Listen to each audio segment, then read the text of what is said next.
رحمت کا معنی یہ تو نہیں ہے کہ ہم نعتیں پڑھتے رہیں، جلسے کرتے رہیں، جلوس نکالتے رہیں، گلیوں کو بازاروں کو سجا کے رکھیں، نماز کا وقت آئے نماز نہ پڑھیں، روزے کا وقت آئے روزہ نہ رکھیں، زکوٰۃ کا وقت آئے زکوٰۃ نہ ادا کریں، حج عمرہ فرض ہو وہ نہ ادا کریں، عدل اور انصاف کا وقت آئے نہ ادا کریں، سود کو بچنے کی ہمت طاقت ہو توفیق ہو سود کو نہ چھوڑیں، جھوٹ کو نہ ختم کریں، ظلم نہ انصافی کو نہ ختم کریں، اور یہ جلسے جلوس نعتیں قمقمے بازار گلیاں سجانا یہ رحمت ہے؟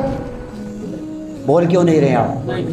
نبی اس لیے نہیں آیا تھا دوست کہ تم بازار سجا کے رکھو، تم گلیاں سجا کے رکھو، جھوٹ بولنا ختم نہ کرو، ظلم کرنا ختم نہ کرو، انصاف کو ختم کرو، سنتوں کے جنازے نکال دو، اور بس 12 ربیع الاول کو زمین کو اٹھا کر آسمان کے ساتھ ملا دو، بس یہ عشق ہو گیا؟ کوئی عشق نہیں ہے۔ کس نے کہا یہ عشق ہے؟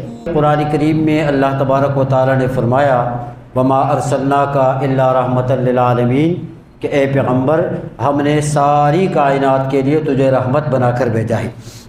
اب عالمین ہے، کسی ایک عالم کا ذکر یہاں پر نہیں ہے۔ یہ انتہائی ناقدری ہے کہ ہم یوں کہیں کہ آپ صلی اللہ علیہ وسلم انسانوں کے لیے نبی، یا انسانوں کے لیے رحمت، یا فرشتوں کے لیے نبی، فرشتوں کے لیے رحمت۔ نہیں، قرآن نے اس کو خاص نہیں کیا، قرآن نے اس کو عام کر دیا۔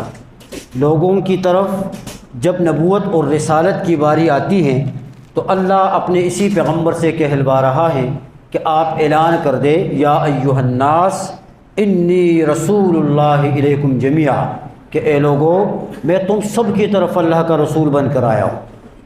جب انسانیت کی بات آتی ہے، جب رسالت کی بات آتی ہے تو اللہ نے اعلان کروا دیا کہ بھئی کہہ دو ان لوگوں کو کہ اے لوگو میں تم سب کی طرف اللہ کا نبی ہوں۔ اب انگریز ہے اس کے لیے بھی نبی ہے، ہندو ہے اس کے لیے بھی نبی ہے، سکھ ہے اس کے لیے بھی نبی ہے، اور مسلمان ہے تو اس کے لیے بھی نبی ہے۔ اس کی شریعت پر عمل کرنا اور آپ صلی اللہ علیہ وسلم کو نبی نہ ماننا، اس کے علاوہ کوئی راستہ نہیں ہے۔ کامیابی کا راستہ اگر ہے ایک ہی ہے کہ وہ اللہ کو اللہ تسلیم کرے، اس کے رسول کو آخری رسول تسلیم کرے، اس کی کتاب کو آخری کتاب تسلیم کرے، اور اس کی شریعت پر عمل کرنا شروع کر دے۔ اسی کے اندر کامیابی ہے، اسی میں نجات ہے۔ لیکن جب رحمت کی بات آتی ہے تو اللہ رب العزت نے یہ نہیں فرمایا کہ اے نبی ان کو بتا دو کہ اے لوگو اے انسانوں میں تمہاری طرف رحمت بن کر آیا ہوں، یا اللہ نے انسانوں کے لیے مجھے رحمت بنا کر بھیجا ہے۔ اس معاملے کو اللہ پاک نے اپنے اوپر چھوڑ دیا، اور خود اللہ پاک نے آ کر اعلان فرمایا وما ارسلناک الا رحمۃ للعالمین، کہ اے پیغمبر اب انسانوں کی بات نہیں ہے، اب کل جہان کے لیے آپ کو رحمت بنا کر بھیجا ہے۔ اندازہ کریں نا، رسالت کی بات آئی تو اللہ نے اعلان کروایا کہ لوگوں سے کہہ دو کہ میں تم سب کی طرف رسول ہوں۔ رحمت کی بات آتی ہے، اللہ نے کہلوایا نہیں، خود کہا کہ اے نبی ہر عالم کے لیے تجھے رحمت بنا کر بھیجا، عالم انسانیت کے لیے بھی رحمت، حیوانیت کے لیے بھی رحمت، نباتات، جمادات، حیوانات، شجر، حجر، ہر چیز کے لیے اللہ پاک نے پیغمبر پاک کو رحمت بنا کر بھیجا ہے۔ اب ذرا اس کو بھی تھوڑا سا آگے واضح کرتے ہیں کہ یہ رحمت ہے کیا، رحمت کا معنی اور مفہوم کیا ہے۔ لغت کی جتنی کتابیں موجود ہیں تقریباً ان میں رحمت کا جو معنی لکھا ہے وہ رحمت کا معنی ایک ہی مفہوم ادا کر رہا ہے، اور وہ یہ ہے کہ رحمت کا معنی چین، سکون، آرام، راحت۔ رحمت کا معنی یہ ہے کہ جہاں ظلم اور ناانصافی ہو وہاں پر عدل آ جائے ظلم کے مقابلے میں، اور نا انصافی کے مقابلے میں انصاف آ جائے۔ رحمت کا معنی یہ ہے کہ کائنات میں ہر طرف کفر اور شرک کے اندھیرے ہوں، وہاں پر توحید کی چراغ کی روشنی کا آ جانا، یہ رحمت ہے۔ رحمت کا معنی یہ ہے کہ اگر کوئی اولاد اپنے والدین کی نافرمان ہے، وہ فرمان بردار ہو جائے، یہ رحمت ہے۔ رحمت کا معنی یہ ہے کہ اگر کوئی باپ اپنی اولاد پر ظلم کر رہا ہے، وہ پیغمبر کی شریعت پر عمل کرتے ہوئے اس ظلم سے اپنے آپ کو بچائے اور اپنی اولاد کے درمیان عدل اور مساوات قائم کرے، رحمت ہے۔ رحمت کا معنی یہ ہے کہ اگر کوئی آدمی کاروبار کرتا ہے، تجارت کرتا ہے، لیکن وہ اسلام کے اصولوں کے مطابق نہیں کرتا، وہ پیغمبر کی شریعت کو پڑھے، اس پر عمل کرے اور اس کے مطابق اپنی تجارت کو، اپنے کاروبار کو چلائے، یہ رحمت ہے۔ رحمت کا معنی یہ ہے کہ ایک آدمی سود کی لعنت میں مبتلا ہے، سود کر رہا ہے، وہ پیغمبر کی شریعت کو پڑھے، سمجھے، اس پر عمل کرے اور سود سے اپنے آپ کو محفوظ کر کے رکھے، یہ رحمت ہے۔ رحمت کا معنی یہ ہے شوہر اپنی بیوی پر ظلم کرتا ہے، بیوی اپنے شوہر کی نافرمان ہے، والدین اپنی اولاد کے اوپر ظلم کریں، اولاد اپنے والدین کے اوپر ظلم کریں، پڑوسی کے ساتھ بدکاری، ظلم، ناانصافی، محلے دار کے ساتھ، ایک گلی میں رہنے والے ایک دوسرے کے ساتھ برابری کا معاملہ نہ کرے، اور یہ سارے لوگ پیغمبر کی شریعت کو پڑھے، اس پر عمل کرے اور اپنی برائی سے باز آ جائے، یہ کیا ہے؟ یہ رحمت ہے۔ رحمت کا معنی یہ ہے اگر آپ کے پاس جانور ہیں، آپ ان جانوروں کے اوپر نرمی کا معاملہ کریں، ان پر ظلم نہ کریں، یہ رحمت ہے۔ رحمت کا معنی یہ ہے کہ اگر آپ کو اقتدار کی کرسی ہاتھ آ جائے، آپ کے پاس منصب آ جائے، آپ کے پاس کوئی عہدہ آ جائے، آپ کے پاس کوئی ذمہ داری آ جائے اور آپ کے ماتحت افراد کام کر رہے ہوں، ان کے اوپر ظلم نہ کرو، عدل انصاف کا معاملہ کرو، یہ رحمت ہے۔ تمہارے پاس حکومت کا خزانہ ہے، اس خزانے کو غلط طریقے سے استعمال نہ کرو، اس کو صحیح طریقے سے چلا کے رکھو، یہ رحمت ہے۔ اور کیا بتائیں آپ کو، ساری باتیں آپ کی سمجھ میں آ گئی ہیں۔ جتنا شریعت سے دور بندہ ہوتا جائے، وہ اس دوری کو ختم کر کے، فاصلوں کو ختم کر کے شریعت کے اوپر آ جائے، اسی چیز کا نام رحمت ہے۔ رحمت کا معنی یہ تو نہیں ہے کہ ہم نعتیں پڑھتے رہیں، جلسے کرتے رہیں، جلوس نکالتے رہیں، گلیوں کو، بازاروں کو سجا کے رکھیں، نماز کا وقت آئے نماز نہ پڑھیں، روزے کا وقت آئے روزہ نہ رکھیں، زکوٰۃ کا وقت آئے زکوٰۃ نہ ادا کریں، حج عمرہ فرض ہو وہ نہ ادا کریں، عدل اور انصاف کا وقت آئے نہ ادا کریں، سود کو بچنے کی ہمت، طاقت ہو، توفیق ہو، سود کو نہ چھوڑیں، جھوٹ کو نہ ختم کریں، ظلم نہ انصافی کو نہ ختم کریں، اور یہ جلسے، جلوس، نعتیں، قمقمے، بازار، گلیاں سجانا، یہ رحمت ہے؟ یہ کوئی رحمت نہیں۔ بابا ایک آدمی، بات آئی تو عرض کروں، وہ بیوی کا حق ادا نہیں کرتا، بھائی اپنے بھائیوں کا حق ادا نہیں کرتا، بہنوں کا نہیں ادا کرتا، والدین کو والدین نہیں سمجھتا، دھاڑی کاٹتا ہے، شراب پیتا ہے، جوا کھیلتا ہے، زنا کرتا ہے، سود کرتا ہے، ہر ناجائز عمل کو فخر سمجھ کے کرتا ہے، اور 12 ربیع الاول آئے وہ قمقمے لگائے، وہ بازار اور گلیاں سجائے۔ مجھے ایمان سے بتائیں اس بندے کو فائدہ ہے؟ بول کیوں نہیں رہے آپ؟ اس کو فائدہ ہے؟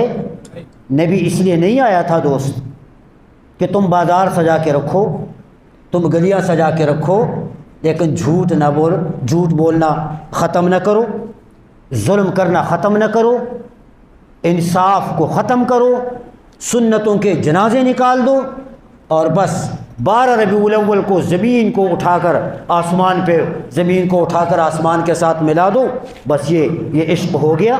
کوئی عشق نہیں ہے۔ کس نے کہا یہ عشق ہے؟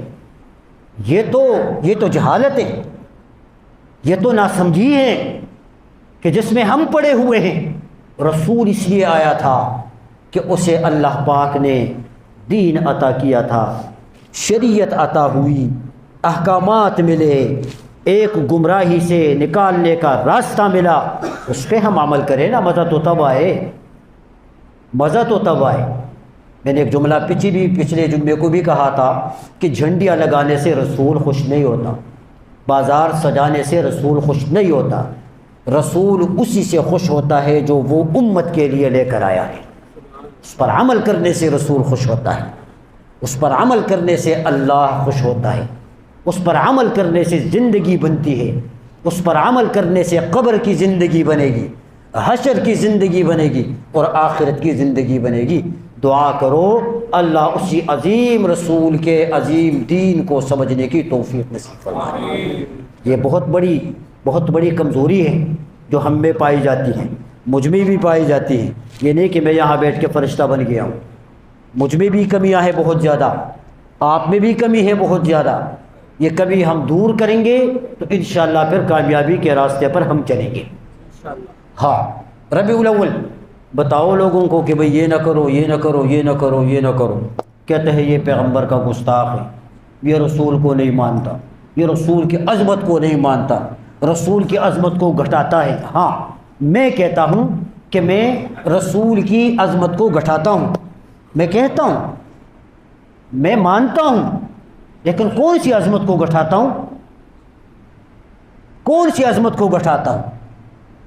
میں رسول کی عظمت کو اللہ سے کم کرتا ہوں، سمجھو، رسول کی عظمت کو اللہ کی ذات سے کم کرتا ہوں اور ساری امت کے انسانوں سے اسے بڑھاتا ہوں۔ میرا ایمان ہے، انسانوں میں اس رسول سے بڑھ کر کوئی انسان نہیں ہے، سب سے بڑا ہے، سب انسانوں میں بڑا ہے، لیکن اللہ سے کم ہے۔ اس لیے اللہ کو اللہ کے درجے میں، رسول کو رسول کے درجے میں، صحابی کو صحابی کے درجے میں اور ولی کو ولی کے درجے میں رکھنا ہے۔ یہ نہیں کہ ولی کا درجہ اٹھا کر صحابی کو دیا جائے، صحابی کا اٹھا کر رسول کو دیا جائے اور رسول کا اٹھا کر اللہ کو دیا جائے، تو ناانصافی ہے۔ اللہ نے مرتبے جو بنا کے رکھے ہیں، سمجھایا جو ہے کہ عبادت اگر کرنی ہے تو کس کی کرنی ہے؟ اللہ کی کرنی ہے۔ اطاعت اگر اللہ کے بعد اسی شریعت کی کرنی ہے تو اللہ کے رسول کی کرنی ہے۔ اور پھر دین صحابہ نے پہنچایا ہے، اس کے نقش قدم پر چل رہا ہے۔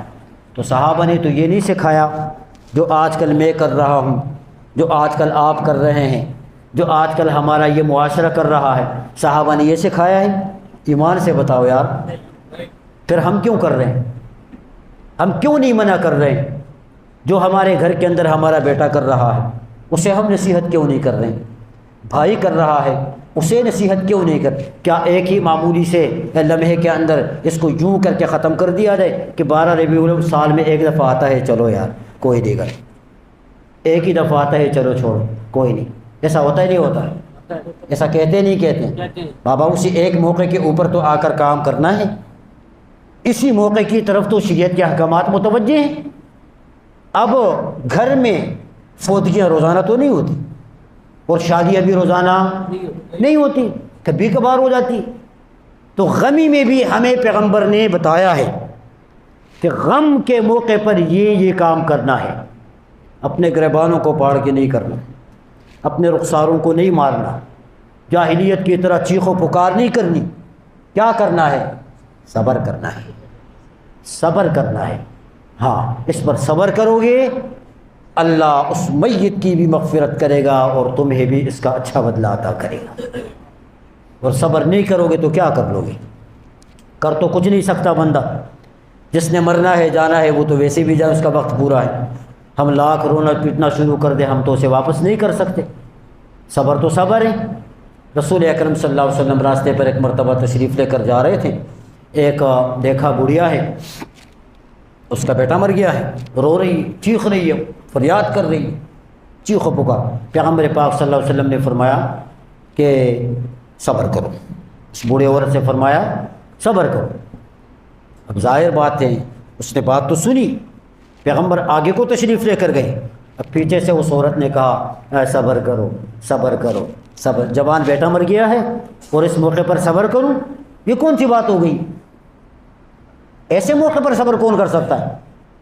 اب یہ جذبات کا انہوں نے اظہار کیا، ظاہر ہے غصہ تو آتا ہی ہے نا بندے کو، غم جو ہے برداشت اس نے نہ کی۔ کسی نے کہا یہ تو اللہ کے رسول صلی اللہ علیہ وسلم تشریف لے کر گئے اور انہوں نے آپ سے یہ اچھا، پیچھے پیچھے بھاگی بھاگی بھاگی جا کر دربار رسالت میں پہنچ گئی اور کہنے لگے کہ یا رسول اللہ معاف کریں، اللہ معاف کریں، مجھے پتہ نہیں تھا، اس لیے میں نے کوئی ایسی بات جو ہے نا وہ نکال دی، لہذا اب میں صبر کروں گی۔ آقا کریم صلی اللہ علیہ وسلم نے ارشاد فرمایا الصبر عند الصدمۃ الاولی، بابا پہلے صدمے کے وقت آدمی جو خاموشی اختیار کرے نا اسی کا نام صبر ہے۔ ہاں بعد میں تو قرار آ ہی جاتا ہے، بعد میں تو اللہ رب العزت توفیق دے دیتا ہے کہ بندہ ٹھنڈا ہو جاتا ہے۔ اچانک جب کسی مصیبت کی کان میں آواز لگے نا اس وقت اگر آدمی کہے کہ اللہ صبر ہے، مجھے صبر عطا فرما، مجھے ہمت برداشت کرنے کی عطا فرما، یہ اصل چیز ہے۔ بعد میں تو آدمی کو صبر آ جاتا ہے۔ تو غمی کے موقع کی جتنی چیزیں ہیں وہ پیغمبر پاک نے بتائی ہیں، خوشی کے موقع کی جتنی چیزیں ہیں، جتنے کام کرنے کے ہیں وہ بھی پیغمبر پاک نے بتائے۔ ارے جو پیغمبر واش روم جانے کا طریقہ بتائے، بیت الخلاء جانے کا طریقہ بتائے، اتنا معمولی، اس نے دین میں کوئی کسر چھوڑ کے رکھی ہے؟ کوئی کمی رہ گئی ہے اس میں؟ ساری چیزیں واضح ہے بھائی، ساری چیزیں موجود ہیں۔ اسی لیے میں نے عرض کیا کہ پیغمبر پاک صلی اللہ علیہ وسلم کو اللہ نے ساری کائنات کے لیے رحمت بنا کر بھیجا ہے، سب کے لیے آپ رحمت ہیں، کسی علاقے کی تخصیص نہیں ہے، ملک کی تخصیص نہیں ہے، کسی محلے کی، سب کے لیے ہے، مشرق سے مغرب، شمال سے جنوب۔ اب آپ صلی اللہ علیہ وسلم عالم انسانیت، حیوانیت، نباتات، جمادات، تحت الثری، عرش معلی، ہر چیز کے لیے رحمت ہے، ہر چیز کے۔ آپ صلی اللہ علیہ وسلم سفر پر تشریف لے جا رہے ہیں، قرآن کریم کہتا ہے بطن نہلہ کے مقام پر آپ نے پڑاؤ ڈالا اور تہجد کا وقت ہوا، آپ صلی اللہ علیہ وسلم تہجد کی نماز ادا فرما رہے ہیں، اتنے میں دیکھا کہ ایک جماعت آئی، لوگ آئے، وہ جب آئے نا آپ صلی اللہ علیہ وسلم تلاوت کر رہے ہیں، انہوں نے جب کان لگایا آواز سنی تو سن کر سب نے ایک دوسرے سے کہا کہ بھی خاموش ہو جاؤ، بس بات نہ کرو، خاموش، سنو۔ خاموشی سے سن کر آپ صلی اللہ علیہ وسلم فارغ ہوئے، فارغ ہونے کے بعد بٹھایا اور درس دیا، تبلیغ دی، نصیحت کی، اور اس کے بعد اپنی قوم میں واپس جانے کا کہا اور فرمایا کہ بھی جاؤ تم اپنی قوم میں تبلیغ کرو۔ کون تھے یہ لوگ؟ رات کے وقت میں آئے، تہجد کے وقت میں آئے۔ قرآن کہتا ہے کہ یہ جنات کی جماعت تھی، وَإِصْرَفْنَا إِلَيْكَ نَفَرًا مِّنَ الْجِنِّ يَسْتَمِعُونَ الْقُرْآنَ فَلَمَّا حَضِرُوا قَالُوا أَنصِتُوا۔ جنات کے لیے بھی پیغمبر رحمت بن کر آئے۔ حضرت ابو یعلا ابن مرہ رضی اللہ عنہ مشکات شریف کی روایت فرماتے ہیں کہ ایک سفر پر ہم آپ صلی اللہ علیہ وسلم کے ساتھ جا رہے تھے تو دیکھا کہ ایک اونٹ آیا اور اس نے آ کے آپ صلی اللہ علیہ وسلم کی گود مبارک میں سر رکھا، اس کے آنسو نکلے۔ آپ صلی اللہ علیہ وسلم نے فرمایا کہ اس کے مالک کو بلایا۔ آپ صلی اللہ علیہ وسلم نے فرمایا کہ بھئی یہ مجھے دو، یعنی بیچ دو۔ تو انہوں نے کہا کہ یا رسول اللہ میں ہبہ ہی کر دیتا ہوں آپ کو۔ رسول اکرم صلی اللہ علیہ وسلم نے فرمایا کہ نہیں، کہ اونٹ آ کر بزبان حال شکایت کر رہا ہے کہ تو کام زیادہ لیتا ہے، اس کو خوراک کم ڈالتا ہے، اس کو پوری خوراک دیا کرو، تب جا کر اس سے کام لیا کرو۔ مشکات کی روایت ہے۔ تو میرا پیغمبر حیوانوں کے لیے بھی رحمت ہے۔ حضرت علی رضی اللہ تعالیٰ فرماتے ہیں کہ مکہ کے اطراف میں ایک سفر پہ آپ صلی اللہ علیہ وسلم کے ساتھ ہم شریک تھے، تو دیکھا کہ درخت دوڑ دوڑ کر آئے اور آ کر میرے پیغمبر کے اوپر انہوں نے ایسا سایہ کیا۔ اور ایک روایت میں ہے کہ درخت دوڑ کر آئے اور آ کر درختوں نے میرے پیغمبر کو سلام کیا۔ سلام، میرا پیغمبر درختوں کے لیے بھی رحمت ہے، نباتات کے لیے بھی رحمت ہے، حیوانات کے لیے بھی رحمت ہے، اور پتہ نہیں کتنے سارے واقعات اس کے اوپر موجود ہیں کہ آپ نے سنے ہی ہوں گے۔ ہر چیز کے لیے میرا پیغمبر، عورتوں کے لیے یہ جو ہم کہتے ہیں نا ماں، عورتوں کے لیے بھی رحمت۔ تاریخ پڑھیے ذرا، اسلام سے پہلے عورت کے ساتھ کیا کھلواڑ ہوتا رہا، عورت کو لوگ کیا سمجھ رہے تھے؟ ایک عام چیز۔ ماہواری کے دنوں میں گھروں سے نکال دیا، حیض کے ایام میں ان کے ساتھ کھانا نہیں کھاتے تھے، ان کو ایک سائیڈ پہ کرتے تھے، وراثت میں ان کا حق کوئی نہیں تھا۔ شہوات اور خواہشات کو پورا کرنے کی ایک چیز شوکیسوں میں کھڑا کر کے، پڑھے نا ذرا تاریخ کو، آپ ساری چیزیں لکھی ہوئی ہیں۔ عورت کو لوگ اس انداز سے سمجھتے تھے۔ میرے پیغمبر پاک صلی اللہ علیہ وسلم نے فرمایا کہ عورت کو عام سمجھنے والوں، عورت کو عام نہ سمجھو۔ حضرت عدی ابن ابی حاتم رضی اللہ تعالیٰ عنہ، اس کی بیٹی جب قید ہو کے آئی نا دربار رسالت میں، چونکہ وہ کافرہ تھی وہ آئی، اس کے سر پہ چادر نہیں تھی، تو پیغمبر پاک صلی اللہ علیہ وسلم نے نبوت کے کھنوں سے وہ چادر اٹھائی اور اٹھا کر حضرت بلال کے حوالے کر کے فرمایا کہ بلال یہ چادر لے کے اس عورت کے سر پہ ڈال دو۔ حضرت بلال نے کہا کہ یا رسول اللہ، یہ تو کافر کی بیٹی ہے۔ کیا فرمایا تھا میرے پیغمبر نے کہ بلال بیٹی ہوتی ہے، وہ چاہے مسلمان کی ہو، وہ چاہے کافر کی ہو، محمد صلی اللہ علیہ وسلم عورتوں کی عزت تاتار کرنے نہیں، عورتوں کے سروں پر عزتوں کے دوپٹے ڈالنے آیا ہے۔ درس ہے یہ۔ آج میرے اس عظیم پیغمبر کے نام پر میلاد منا کر، آپ نے دیکھا سوشل میڈیا پر وہ ویڈیوز بھی دیکھی ہوں گی آپ نے، جو شرمناک قسم کی ویڈیوز ہیں کہ جس میں عورتوں کو تیار کر کے سجا کے اسٹیجوں پہ بٹھایا گیا، شادی ہو رہی ہے، عورتوں کو نچوایا گیا، 12 ربیع الاول شادی ہو رہی ہے، عورتوں کے ڈانس کروائے گئے، شادی ہو رہی ہے، بین باجے بجائے گئے، شادیاں ہو رہی ہیں۔ یہ ساری چیزیں سوشل میڈیا پہ موجود ہیں، آپ دیکھیں ذرا۔ لوگ ناچ رہے ہیں، بنگڑے ڈال رہے ہیں، ڈول باجے بجا رہے ہیں، لڑکیاں ناچ رہی ہیں، عورتیں ناچ رہی ہیں۔ کس نام پہ؟ بولتے کیوں نہیں؟ میلاد کے نام۔ کس نام پہ؟ یہ میلاد منا رہے ہیں، یہ میلاد منا رہے ہیں۔ پیغمبر اس لیے آیا تھا کہ تم یہ حرکتیں کرو، ان چیزوں کے لیے پیغمبر نہیں آیا تھا۔ یہ ساری فضول قسم کی باتیں ہیں، حرکتیں ہیں، ان سے اپنے آپ کو بچانے کی ضرورت ہے۔ میں نے بار بار عرض کیا ہے کہ پیغمبر ایک مستحکم دین اور شریعت لے کر آئے تھے۔ یہ عشق نہیں ہے۔ یہ کس نے کہا یہ عشق؟ اس چیز کا نام نہیں، عشق کا لفظ تو بدنام ہے، ناکام محبت میں شامل ہو گیا ہے، اس لیے میں عشق کا لفظ استعمال نہیں کروں گا، میں محبوب کا لفظ استعمال کروں گا کہ میرا پیغمبر محبوب عالم ہے، محبوب کائنات ہے۔ یہ ہم جو عشق کرتے ہیں نا، یہ کوئی عشق نہیں ہے۔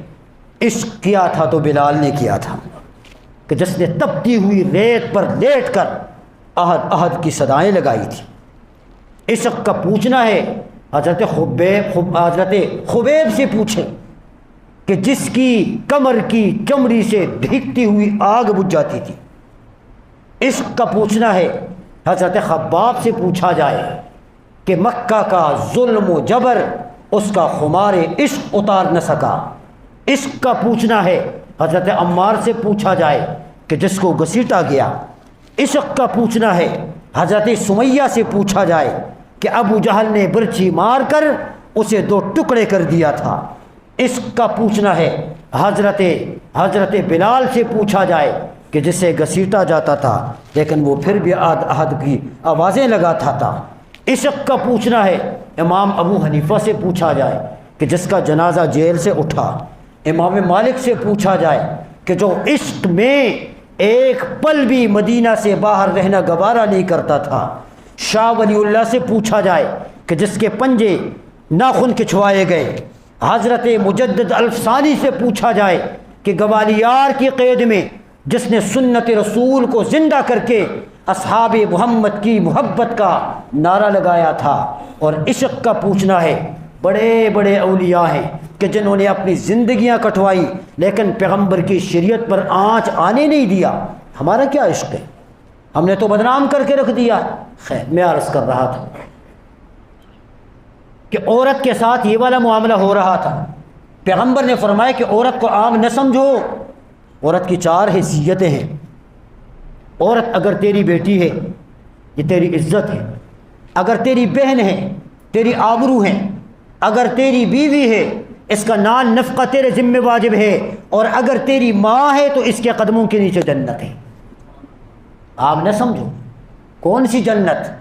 80 سال کا بزرگ عبادت کرتا ہے کہ اللہ جنت دے دے، پیر عبادت کرتا ہے کہ اللہ جنت دے دے، بزرگ غوث قطب ابدال عبادت کرے کہ اللہ جنت دے دیں، لیکن ناقربان جاؤ اس پیغمبر پر کہ 1500 سال پہلے اسی جنت کو ماں کے قدموں کے نیچے قرار دیا۔ آج کتنی محبت ہے ماں کے ساتھ؟ اولڈ ہاؤس کیوں وجود میں آئے؟ کیوں بنے یہ ادارے کیوں بنے؟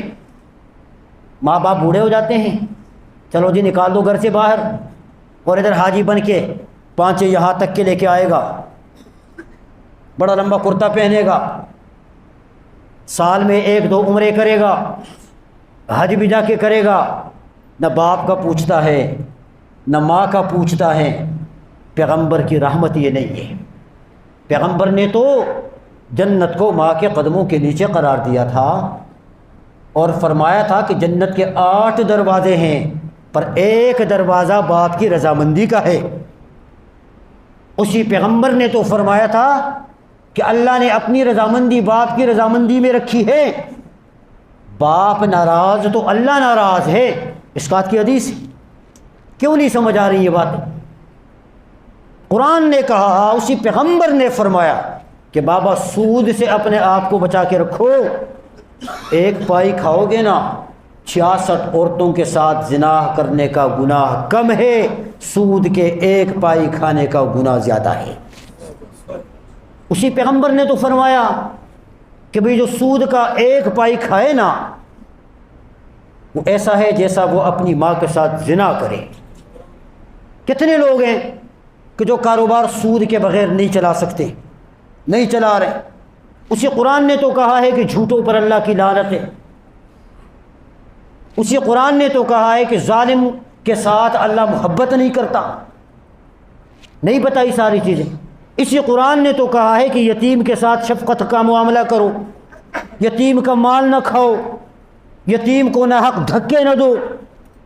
کتنے لوگ ایسے ہیں کہ جو یتیم کے ساتھ حسن سلوک کا کرتے ہیں، اچھا رویہ اختیار کر۔ اسی پیغمبر نے تو فرمایا کہ جس نے یتیم کے سر پہ ہاتھ رکھا نا شفقت کا، اس ہاتھ کے نیچے جتنے بال آئیں گے اتنے اللہ گناہ معاف کرے گا، اتنی اللہ نیکیاں عطا فرمائے گا۔ اسی پیغمبر نے تو فرمایا تھا کہ جس گھر میں یتیم ہو آسمان والوں کو وہ گھر ایسا چمکتا ہوا نظر آتا ہے جس طرح زمین والوں کو آسمان میں چمکتے ہوئے ستارے نظر آتے ہیں۔ اسی پیغمبر نے تو فرمایا، اور 1 نہیں 3 دفعہ فرمایا کہ اس آدمی کا ایمان کامل نہیں، اس آدمی کا ایمان کامل نہیں، اس آدمی کا ایمان کامل نہیں کہ جس کے شر سے اس کا پڑوسی محفوظ نہ ہو۔ کیا ہے یہ؟ ایک شریعت ہے، یہ دین ہے، یہ اسی میلاد منانے والے پیغمبر کی تعلیمات ہیں۔